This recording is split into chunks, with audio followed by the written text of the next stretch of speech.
Sometimes one small thought can change an entire life. I never believed that until my own life began to fall apart. There was a time when everything I cared for seemed to disappear. My dreams, my confidence, my relationships, and even my hope. I used to think life was unfair, that I was unlucky, that maybe I just wasn't meant to be someone who succeeded.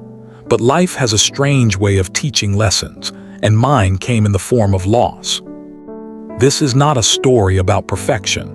This is a story about transformation, about how one decision to think differently changed everything. I was 26 when my life began to collapse. I had a stable job in a marketing firm, a small apartment, and a group of friends I thought would last forever. But one morning my phone rang, and the voice on the other end said the words that would echo in my head for months. "I'm sorry, but we have to let you go." The company was cutting staff. I wasn't the only one, but at that moment, it felt like the world had singled me out. I remember hanging up and just staring at the wall. It didn't feel real. At first, I tried to act strong. I told myself it was fine, that I'd find another job soon. But as the weeks turned into months, rejection after rejection arrived in my inbox. I started to wake up late, skip meals, and scroll endlessly through job portals. Each new rejection felt like a small piece of me breaking away. The mirror showed someone pale, tired, and defeated. I didn't want to meet friends anymore. I didn't answer calls. My world became smaller every day, until it felt like I was living inside my own head, a head filled with noise, doubt, and darkness. My parents tried to help. My mother would call and ask, "How are you holding up?" And I'd lie, "I'm fine." But I was losing control. Every night before sleeping, one cruel thought whispered inside me, "Maybe you're just not good enough." That sentence became a shadow following me everywhere. I didn't realize it then, but I had already surrendered, not to the world, but to my own mind. One gray evening, after another failed interview, I walked aimlessly to the park near my old apartment. The air was cool, the sky heavy with clouds, the kind of day when even nature looks tired. I sat on a wooden bench, elbows on my knees, staring at the ground. All around me, life moved on. Couples laughed, children chased pigeons, an old man hummed softly while feeding birds. And then I saw her, a little girl in a wheelchair, maybe 8 years old. Her legs were thin and motionless, but her laughter was the loudest sound in the park. Her mother helped her toss crumbs to the birds, and she squealed with delight each time one flew near. Something in that moment cracked open inside me. I had spent months drowning in self-pity while that little girl, unable to walk, radiated pure joy. I realized that happiness isn't about what you have, it's about what you choose to see. I went home that night and stood before the mirror again.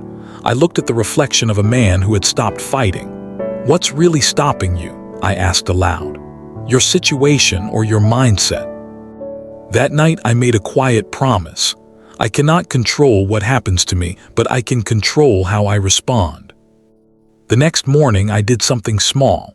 I wrote 3 things I was grateful for in a notebook: my health, my parents, and the fact that I was still alive to try again.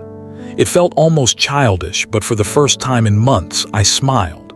The next day I wrote 3 more. Slowly that list became longer, and something inside me began to shift. I started reading again. Late one night I found an old copy of The Power of Positive Thinking by Norman Vincent Peale. The words hit me like lightning. Change your thoughts and you change your world. I read it twice, then again. It wasn't about ignoring reality, it was about choosing a different perspective. The book said the mind is like a garden.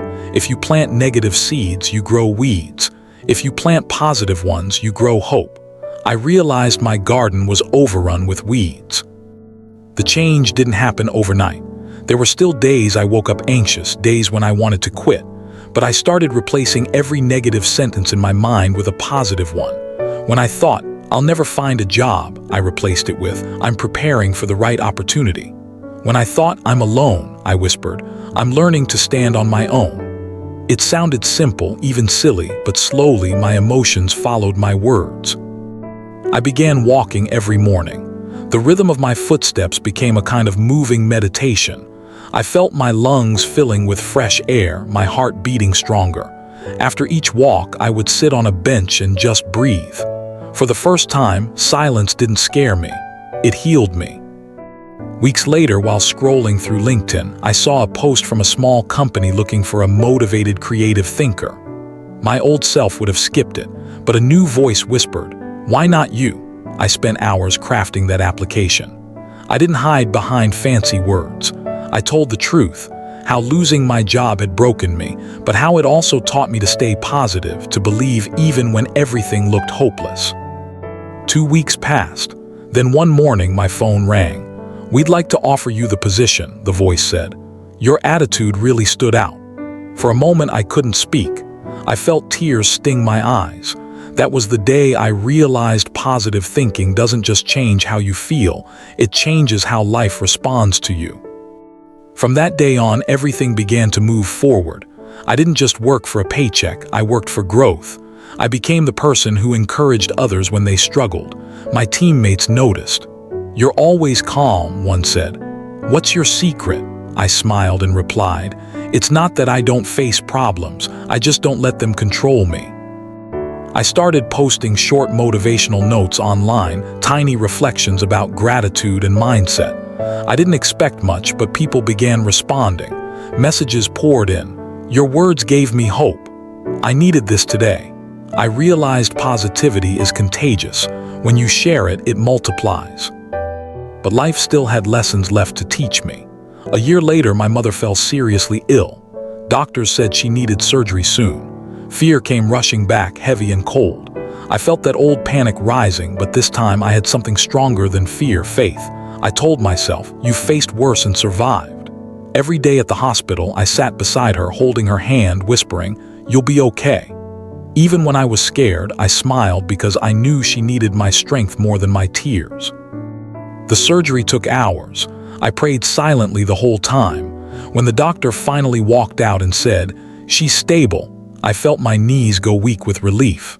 When she opened her eyes later and whispered, "See, your positivity worked," I laughed through tears. That day taught me something that no book ever could. Positive thinking doesn't mean life will be easy. It means you'll be strong enough to handle it. Time passed and life slowly rebuilt itself. I grew at work, earned respect, and even began giving small talks about mindset and motivation.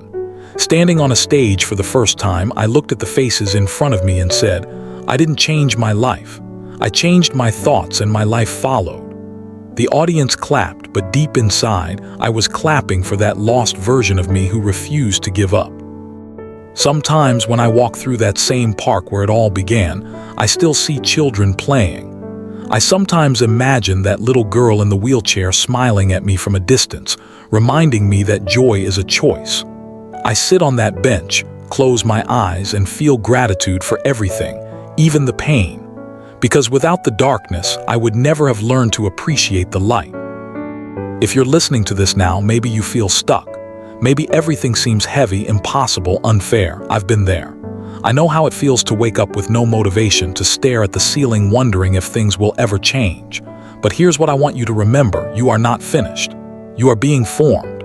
Your struggles are not the end, they are your training. Every challenge is shaping your strength. Every rejection is redirecting you. Every closed door is saving you from something not meant for you. Start small. Change one thought today. Replace "I can't" with "I can." Replace "I'm unlucky" with "I'm learning." Replace "It's impossible" with "I'll find a way." Watch how your energy shifts, how people respond differently, how slowly the world begins to rearrange itself around your belief. Because your life isn't controlled by your circumstances, it's controlled by your thoughts.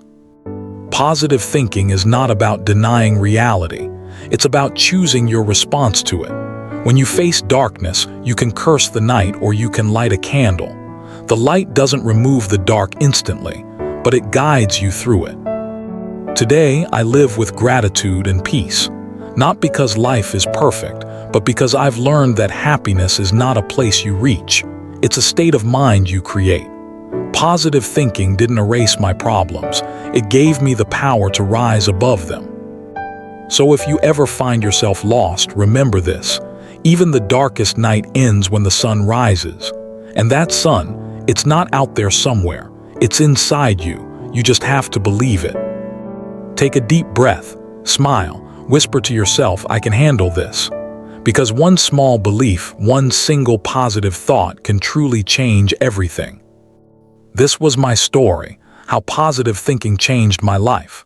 And maybe, just maybe, it can change yours too.